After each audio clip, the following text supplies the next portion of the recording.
우리 하나님의 은혜와 위로가 여러분과 또 여러분의 가정에 함께 하시기 바랍니다. 네, 오늘은 사순절 첫 번째 주일입니다. 교회력으로 따져보면 이제 사순절이 시작되는 절기인데요. 교회력이라는 것은 초대교회가 만들어 놓은 그 절기들을 순서에 따라 배열해 놓은 그와 같은 교회의 달력을 의미합니다. 여기서 우리가 두 가지 질문을 좀 해볼 수 있겠습니다. 첫 번째는 왜 초대교회는 이 교회의 절기들을 만들었을까?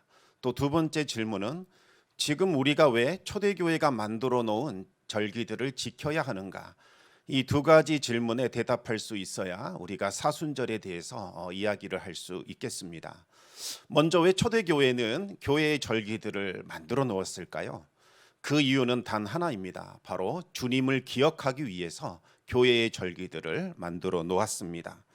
초대교회들이 알고 있는 예수님, 그리고 지금 우리들이 알고 있는 예수님은 같은 분이십니다.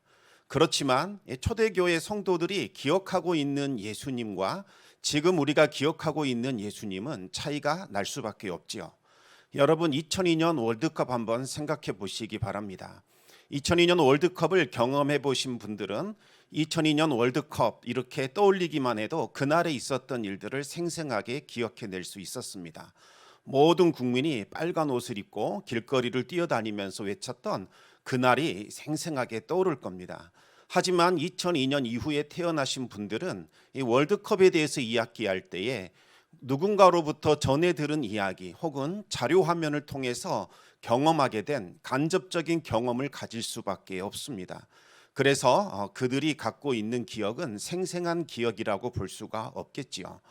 초대교회의 성도들은 예수님에 대한 기억도 이와 마찬가지였습니다.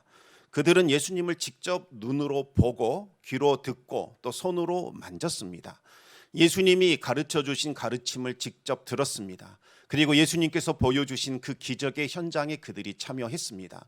예수님께서 기적을 통해 만들어 주신 오병이어의 기적을 직접 보았을 뿐만 아니라 그들은 보리떡과 또 물고기를 직접 먹고 마셨던 그와 같은 사람들입니다.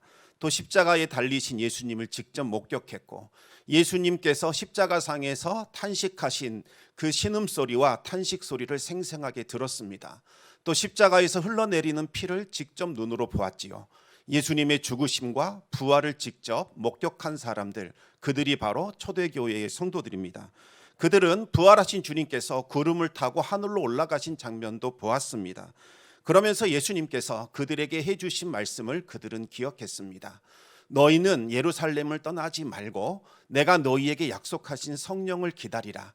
그러면 너희들이 무엇을 해야 할지 알게 될 것이다. 내가 때가 되면 너희를 데리러 다시 올 것이다. 예수님은 그와 같은 말씀을 하셨습니다. 그래서 그들은 바로 마가의 다락방에서 함께 모여 그들은 예수님이 하셨던 일들에 대해서 같이 이야기를 하게 됩니다. 그때 예수님이 이와 같은 말씀을 하셨는데 이게 이런 의미였구나.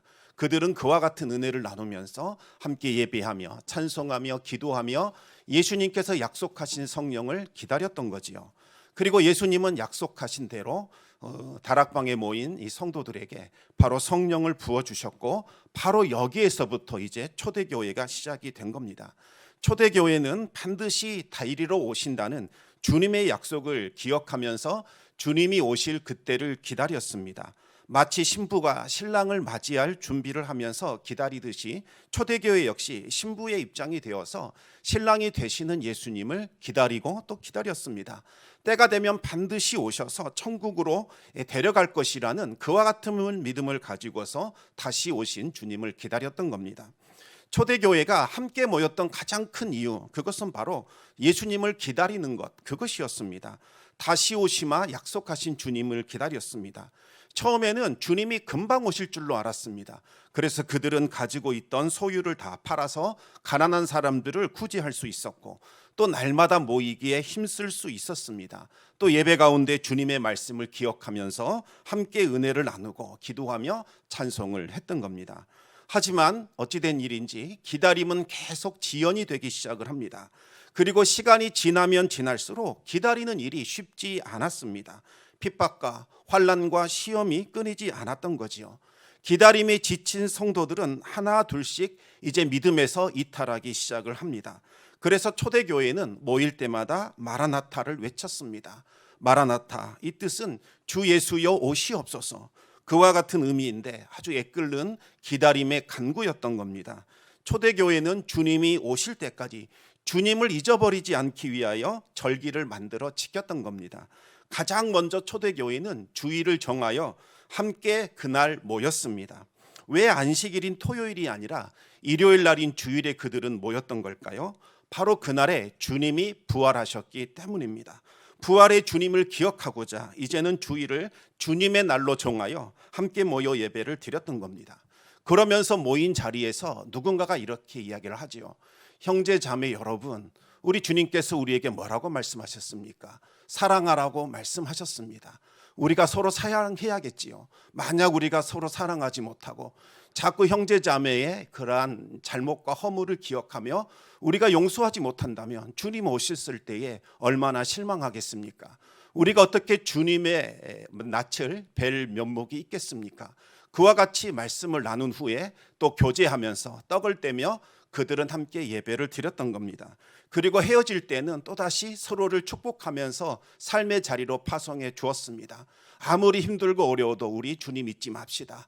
다음 주일까지 우리가 꼭 함께 모여 주님 오실 그날을 우리 함께 기다리며 승리합시다. 이렇게 하면서 이제 모임 가운데서 헤어졌던 겁니다. 그리고 나서 또 초대교회는 절기를 만들어서 지켰습니다. 교회의 절기는 성탄절과 부활절, 이것이 주축을 이루고 있습니다. 성탄절은 어떤 날입니까? 우리를 구원하기 위하여 낮고 천한 몸을 입고 이 땅에 오신 주님을 기념하는 날, 그것이 바로 성탄절입니다. 그리고 부활절은 우리에게 영원한 생명을 주시기 위하여 십자가 고난을 받으시고 십자가에 달려 죽으시고 사흘 만에 부활하신 그날, 바로 그날을 기념하는 절기입니다. 그래서 우리에게 주님께서 오신 이야기, 그리고 우리를 위하여 고난 받으시고 십자가에 죽으시고 부활하신 그와 같은 이야기가 바로 담고 있는 절기들이 만들어지고, 그렇게 해서 교회력이 지금까지 전해져 오게 된 겁니다. 초대교회는 그래서 매주마다 돌아오는 그 주일, 또 매해마다 돌아오는 교회력을 지키면서 주님의 탄생, 그리고 그분의 고난, 죽으심, 부활, 승천을 기억하면서 다시 오실 주님을 기다리며 또 주님이 오실 그날을 맞이했던 겁니다.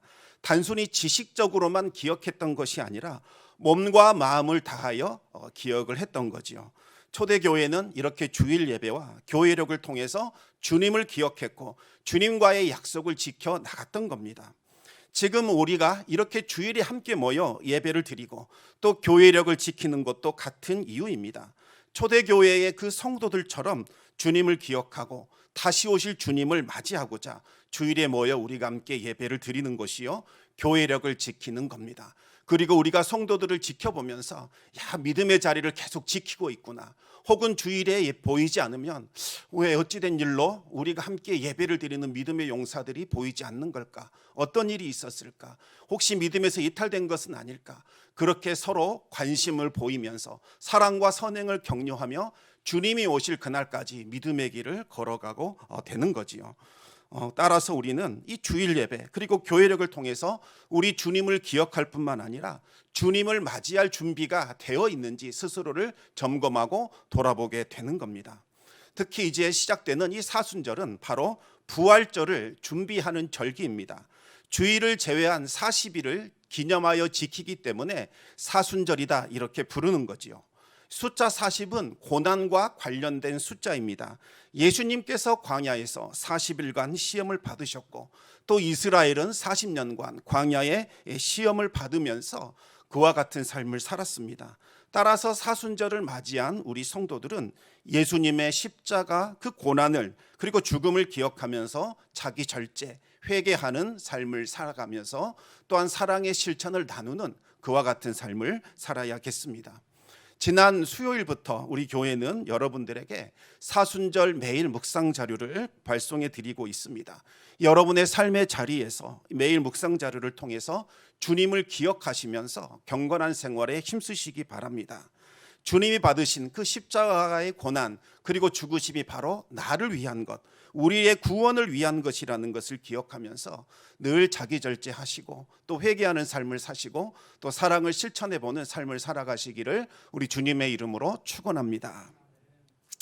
네, 고등학교 때 있었던 일을 하나 알려드리겠습니다. 어느 날 선생님께서 갑자기 수업하기 전에 교회 이야기를 꺼내는 겁니다. 참 교회 다니기가 싫다. 자꾸 동료 선생님이 전도를 하는데 나는 교회 못 다니겠다 이렇게 말씀을 하시면서 이런 말씀을 하시는 겁니다. 교회 나가게 되면 술도 못 마시고 화투도 못 치고 내가 좋아하는 거 다 하지 못하고 하는데 나와는 도저히 그와 같은 삶을 살 자신이 없다. 내가 할 수 있는 거 다 해보고 마지막 순간 더 이상 미련이 없다 이런 생각이 들 때 그때는 내가 한번 교회에 나가봐야겠다 이와 같은 말씀을 하시는 것을 들었던 기억이 있습니다. 많은 분들이 하나님을 믿으면 좋긴 좋다 이것은 다 인정합니다. 하지만 하나님께 한번 코가 깨어서 이제부터서는 내가 원하는 것 하나도 하지 못하고 뭔가 답답하고 지루한 삶을 살아야 될 것 같아서 그것이 싫어서 교회에 다닐 수 없다 그와 같은 말씀을 하십니다. 그래서 내가 원하는 것 다 해보고 더 이상 미련이 없어질 때 그때는 내가 한번 하나님 믿어봐야겠다 그와 같은 마음을 갖게 됩니다. 그런데 여러분 우리가 마음먹은 대로 다 할 수 있는 그 무한대의 자유 그리고 무한대의 능력을 소유하게 된다면 정말 무한한 행복을 누릴 수 있게 되는 걸까요? 성경은 그렇지 않다라고 말씀하고 있습니다. 하지만 이 사탄은 끊임없이 그렇다고 사람들을 속여왔습니다. 너희가 왜 행복하지 못하느냐? 그 이유는 두 가지다. 너희에게는 너희 마음속에 있는 원하는 대로 할 수 있는 그 무한한 자유가 없기 때문이요. 그것을 이루어낼 수 있는 그 무한한 능력이 없기 때문이다. 이렇게 가르쳤습니다. 만약 우리가 우리 자신이 원하는 것 마음껏 누릴 수 있게 된다면 너희는 비로소 행복할 수 있을 것이다. 그와 같은 가르침을 널리 퍼뜨렸습니다. 지금도 그래서 서점에 가보면 그와 같은 이야기를 하는 책들이 정말 많습니다. 사소해 보이는 것일지라도 지금 당장 원하는 것 그것부터 한번 시작해보라 이와 같은 지침들이 있습니다. 그러면서 내 마음이 원하는 것 나를 만족시켜 줄 수 있는 것 그것을 인생의 목표로 한번 살아보라고 그렇게 권면을 합니다. 그러면 지금 당장은 아닐지라도 언젠가는 그것을 소유하게 될 것이고 그때에는 행복한 삶을 살 수 있을 것이라고 그렇게 주장을 합니다. 하지만 여러분 내 마음이 원하는 것을 이루는 것과 행복해지는 것 이것은 전혀 별개라는 사실을 꼭 기억해야 합니다. 우리 함께 전도서 2장 10절과 11절 말씀을 같이 한번 읽어보겠습니다. 무엇이든지 내 눈이 원하는 것을 내가 금하지 아니하며 무엇이든지 내 마음이 즐거워하는 것을 내가 막지 아니하였으니 이는 나의 모든 수고를 내 마음이 기뻐하였음이라. 이것이 나의 모든 수고로 말미암아 얻은 몫이로다. 그 후에 내가 생각해 본즉 내 손으로 한 모든 일과 내가 수고한 모든 것이 다 헛되어 바람을 잡는 것이며 해 아래에서 무익한 것이로다. 아멘. 솔로몬은 하나님이 주신 그 지혜를 가지고 내 마음이 원하는 것, 내 눈이 즐거워하는 것 다 해보자 이렇게 마음을 먹었습니다. 엄청나게 화려한 연못도 만들어 봤고 정원도 갖고 봤고 사람들이 부러워하는 것 다 소유해보고 온갖 즐거움과 쾌락에 심취해 빠지면서 그렇게 살아왔습니다. 하나님이 주신 그 놀라운 지혜를 가지고 자신의 눈과 마음을 즐겁게 해준 그 모든 것들을 다 해봤던 거지요. 그런데 솔로몬이 고백했던 것은 그 모든 수고와 그 모든 일들이 다 헛되더라 무익하더라 이렇게 고백을 하게 됩니다. 그와 같은 일들은 전혀 아무런 기쁨도 행복도 주지 못했노라 고백했던 겁니다. 지난주에 우리는 아주 유명한 성공한 어떤 벤처 사업가 한 분이 54세의 젊은 나이로 별세했다는 소식을 접해 들었습니다. 유가족들이 사망 원인을 밝히기 원치 않았기 때문에 자세한 내용은 알 수 없었습니다. 하지만 그분이 최근에 극심한 우울증을 앓았다는 이 사실은 밝혀진 것 같습니다. 자신이 원하는 것은 다 이룰 수 있고 해볼 수 있는 그 무한한 자유와 능력을 갖고 있었음에도 불구하고 우울증이 있었다. 이 사실에 많은 사람들이 충격을 받았던 것 같습니다. 행복할 수 있는 모든 조건과 능력을 다 갖추었음에도 불구하고 그분은 전혀 행복하지 못했던 거지요. 어떻게 이런 일이 있을 수 있을까? 우리는 예수님께서 하신 말씀을 기억해 봐야 합니다. 우리 함께 요한복음 14장 27절 말씀 함께 읽겠습니다. 평안을 너희에게 끼치노니 곧 나의 평안을 너희에게 주노라. 내가 너희에게 주는 것은 세상이 주는 것과 같지 아니하니라. 너희는 마음에 근심하지도 말고 두려워하지도 말라. 아멘. 예수님은 이 평안이라는 것은 두 종류의 평안이 있다 이렇게 말씀하고 있습니다. 하나는 세상이 주는 평안이고 다른 하나는 오직 예수님만이 주실 수 있는 평안입니다. 그런데 이 세상이 주는 평안의 특징은 소유하기가 좀 어려울 뿐만 아니라 소유한다 할지라도 일시적이고 제한적입니다. 아주 탐욕스럽게 얻으려고 해야 간신히 내 손에 쥘 수 있고 또 잠시 잠깐 누릴 수 있습니다. 하지만 얼마나 공허하고 헛된지 안개처럼 금방 사라져버리게 됩니다. 하지만 예수님께서 주시는 평안은 세상이 주는 것과 완전히 다릅니다. 예수님은 하늘에 속한 평안을 우리에게 주시겠노라 약속하셨습니다.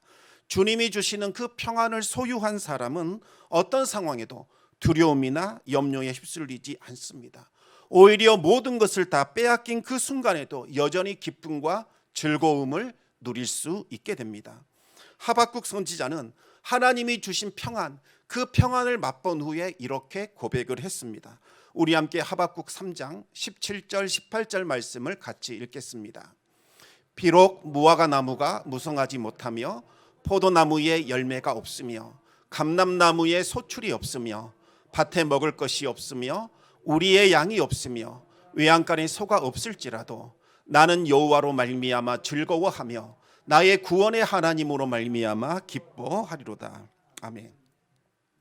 지금 한창 러시아와 우크라이나가 전쟁하고 있는데요. 정말 많은 사람들이 불안해하며 두려워 떨고 있습니다. 2차 세계대전 때 독일이 영국을 침입했던 적이 있었습니다. 계속해서 폭격을 가하자 많은 사람들이 불안하여 불면증에 시달리기 시작을 합니다. 그런데 그 가운데서도 평안히 잠을 주무시는 할머니 한 분이 계셨습니다. 그래서 사람들은 어떻게 이런 상황에서도 그렇게 평안하게 잠을 주무실 수 있느냐에 물었습니다. 그러자 할머니가 이렇게 대답을 합니다. 저는 매일 밤 하나님께 기도를 드립니다. 그리고 나면 하나님께서 항상 지켜주신다는 그 확신이 들어서 저는 평안하게 잠자리에 들 수 있습니다. 사실 하나님과 나 두 분 다 깨어 있을 필요는 없지 않겠습니까? 우리가 예수님을 영접하고 또 예수님과 동행하는 삶을 살아갈 때에 예수님 안에 있는 그 영원한 생명 그리고 그 평안을 우리가 소유할 수 있습니다. 그 평안은 세상이 줄 수도 없고 세상이 알 수도 없는 기쁨과 즐거움과 행복을 가져다 줍니다. 세상은 이와 같은 이치를 전혀 알 수도 없고 이해할 수도 없습니다. 그래서 예수님을 믿고 따르는 사람들은 정말 재미없겠다, 따분하겠다, 무슨 낙으로 사나 이렇게 생각을 하고 있는 겁니다. 그런데 정말 안타까운 것은 예수님을 믿는 우리 성도들 가운데서도 이와 같은 이치를 제대로 알지 못하는 분들이 상당히 많다는 겁니다. 저는 어찌된 일인지 모르겠지만 예수님을 믿어도 전혀 행복하지가 않습니다. 저는 예수님이 하라고 했는데도 여전히 불행합니다. 이렇게 고백하시는 분들이 계십니다. 분명히 예수님을 믿는다고 고백했고 심지어 예수님이 하라는 대로 했는데도 불행하다고 말하는 분들이 있습니다. 여러분, 이게 어찌된 일일까요? 제가 청년 시절에 들었던 김진홍 목사님의 간증을 하나 들려드리겠습니다. 빈민 선교를 하시던 목사님이 이제는 옥살이를 마친 후에 농촌 선교를 하겠다 하니까 사모님께서 더 이상 견디지 못하고 어린아이들을 데리고 미국으로 떠나셨습니다. 그 후에 이제 목사님이 비전을 이해하시는 어떤 분께서 내가 돕는 배필이 되겠다. 그래서 사모님이 되셨습니다. 하지만 여러분, 빈민 선교, 농촌 선교는 너무나 힘들고 어려웠기 때문에 정말 이 사모로서의 역할이 너무나 벅찼습니다. 그런데 남편은 이런 고생을 아는지 모르는지 아무런 위로도 해주지 못했습니다. 이 사모님이 너무나 속상해서 매일 목사님에게 이렇게 말합니다. 저는 당신을 만나서 너무나 불행합니다. 이렇게 하소연을 했습니다. 이와 같은 경우라면 보통 남자들은 아이고 나 같은 사람 만나서 정말 고생이 많네요. 미안합니다. 죄송합니다. 이렇게 말할 겁니다. 그런데 목사님이 하는 말이 당신은 불행이 취미인가? 이렇게 핀잔을 주면서 매일 면박을 줬습니다. 다른 사람의 일에는 그토록 관심을 많이 가지면서 정작 아내의 일에는 무관심한 이 목사님이 너무나 야속하고 속상해서 하나님께 엎드려 울며 기도를 드렸다고 합니다. 하나님, 저는 하나님이 너무나 원망스럽습니다. 하나님이 결혼하라고 한 그 김진홍 때문에 저는 불행합니다. 왜 하나님 불행한 결혼을 저에게 하라고 하셨습니까? 매일같이 그렇게 울었더니 하나님의 음성이 이렇게 들려왔다고 합니다. 내가 김진홍이랑 결혼하라고 했지. 내가 언제 김진홍이랑 결혼하면 행복해질 것이라고 했느냐. 하나님의 음성이 들려오면서 정신이 확 들었다고 하지요. 여러분, 행복은 하나님과 올바른 관계를 맺을 때 그때 비로소 주어지는 것입니다. 내가 어떤 사람과 결혼했다고 해서, 어떤 일을 이룩했다고 해서, 어떤 것을 소유했다고 해서 그것이 우리에게 행복 가져다 주는 것 아닙니다. 여러분이 행복 그 자체를 목적으로 삼고 살면 절대로 행복을 누릴 수 없게 되는 겁니다. 여러분, 예수님을 믿어도 행복하지 않는 그 이유가 무엇일까요? 심지어 하나님의 말씀대로 몸부림치며 살았지만 전혀 행복감이 느껴지지 않는 그 이유가 과연 무엇 때문일까요? 그것은 예수님 그분을 가장 높은 가치와 목적으로 삼은 것이 아니라 행복이라는 것을 가장 높은 가치에 두고 예수님을 마치 그것을 실현시킬 수 있는 도구, 수단으로 삼고 있기 때문입니다. 우리는 예수님 바로 그분 때문에 행복해야 하고 예수님 그분 때문에 즐거워해야 합니다. 하박국 선지자가 고백했던 것이 바로 그것이었습니다. 하박국 선지자는 이해할 수 없었습니다. 왜 하나님이 살아계시는데 불행해야 합니까? 왜 무화과 나무가 이렇게 메말라야 하고 감람나무에 소출이 없고 또 포도 열매가 없는 이유가 무엇입니까? 밭에는 먹을 것이 하나도 없어졌고 적들이 쳐들어와서 우리의 양들을 끌어가 버리고 외양간에 송아지가 없는 이 안타까운 상황, 하나님 어찌 이럴 수 있습니까? 이와 같은 탄식과 고백을 드렸습니다. 전혀 행복할 수 없는 상황이었습니다. 그런데도 선지자 하박국은 기쁘고 즐겁고 행복함을 누리게 됩니다. 바로 구원의 하나님, 그분이 나와 함께 하신다는 그 사실을 깨닫자마자 그의 심령 가운데는 놀라운 일들이 일어나기 시작을 합니다.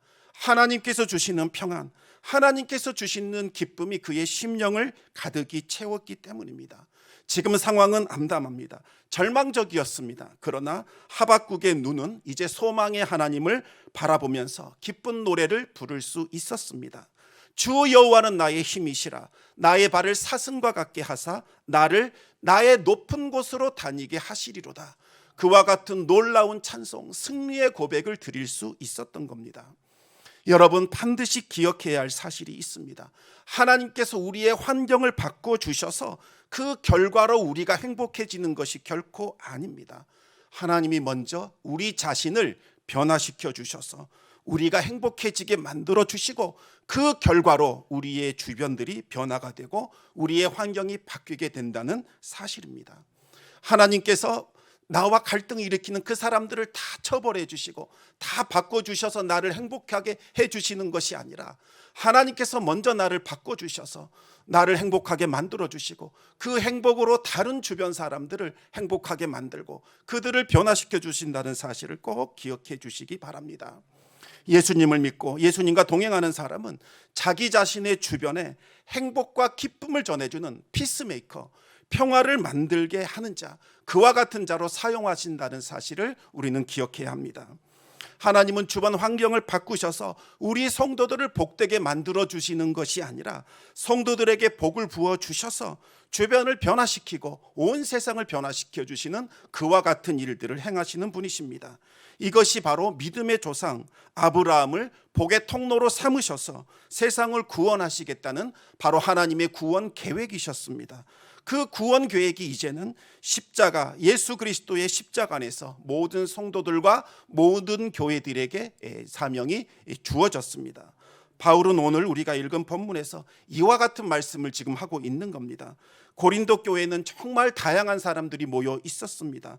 그 중에는 결혼한 사람들도 있었고 이혼한 사람도 있었고 또 독신을 고집하면서 결혼하지 않는 사람들도 있었습니다. 경제적으로 잘 사는 사람도 있었고 어려운 사람들도 있었습니다. 사회적으로 높은 신분도 있었고 사회적으로 낮고 천하게 여김받는 그와 같은 신분의 사람들도 있었습니다. 그런데 대다수의 성도들은 경제적으로 너무나 힘들었고 사회적으로도 신분이 너무나 낮았습니다. 심지어 종노릇하는 노예들조차 있었습니다. 많은 성도들이 자기 자신이 처한 이 환경에 만족하지 못하면서 서로를 시기하고 질투하기 시작을 했습니다. 이것이 바로 교회의 분정과 분열을 심화시키는 하나의 원인이 되기도 했습니다. 이들은 자신의 환경을 못마땅하게 여기면서 하나님을 불평하고 원망했던 겁니다. 그러면서 분파를 이루어서 우리는 바울을 따라가야 한다, 베드로를 따라가야 한다, 예수님만을 바라봐야 한다, 이와 같은 분열이 일어나게 됐던 겁니다. 이에 대해서 바울은 아주 중요한 원칙 하나를 그들에게 제시해 주게 됩니다.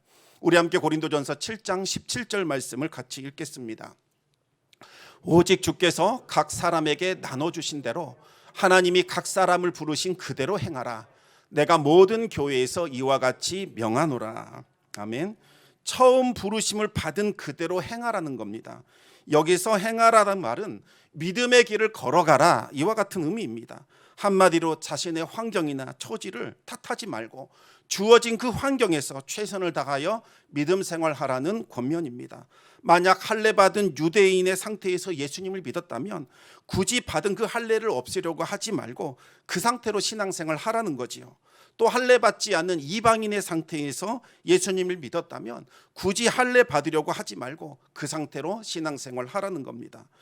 유대인이냐 이방인이냐 이와 같은 구분은 구원을 받는데 아무런 영향이 없고 신앙생활하는데 아무런 지장을 주지 않기 때문입니다. 또 노예의 신분에서 예수님을 영접했다면 노예인 상태로 최선을 다해서 신앙생활을 하고, 자유인의 이 상태에서 예수님을 영접했다면 자유인의 상태로 최선을 다하여 신앙생활을 하면 됩니다. 물론 노예 신분을 벗어날 길이 있다면 노예 신분에서 벗어나는 것이 합당할 겁니다. 그러나 노예의 신분인 성도는 나는 주님의 십자가로 해방된 자유인이다 라는 것을 기억해야 하고, 또 자유인 신분인 성도들은 나는 주님의 종이다, 주님을 섬기는 주님의 노예다, 이와 같은 사실을 기억하며 신앙생활을 하라는 겁니다. 사회적인 신분의 차이, 자신이 처한 환경은 우리가 구원받고 신앙생활하는데 아무런 영향을 주지 못합니다. 예수님의 십자가로 인하여 모든 차별이나 구별이 다 사라졌기 때문입니다. 이제는 유대인이나 이방인이나 또 종이나 자유인이나 남자나 여자나 모두 다 하나님께서 예수 그리스도의 피값을 치르고 사들인 하나님의 소유가 되었습니다. 모두 다 하나님의 자녀들입니다. 이제는 예수님의 십자가 안에서 똑같은 특권과 사명을 우리가 받게 된 겁니다. 우리나라 초대 교회 역사 가운데 이런 일이 있었습니다. 중랑구에 가보시면 경동제일교회가 있는데 우리 교회보다 한 3년 먼저 세워진 교회입니다.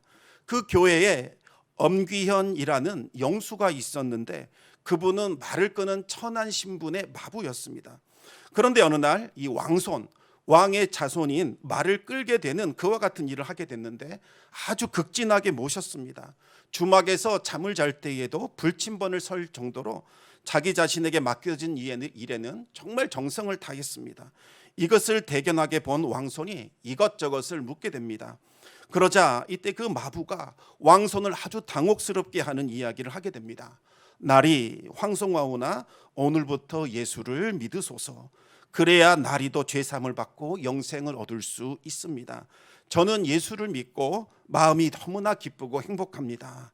그 말을 들은 왕손이 빈정거리면서 물었습니다. 예수 믿으면 너 같은 상놈이 양반이라도 된다는 것이냐? 그러자 마부가 대답을 합니다. 나리, 예수 믿는 도리는 그런 것이 아닙니다.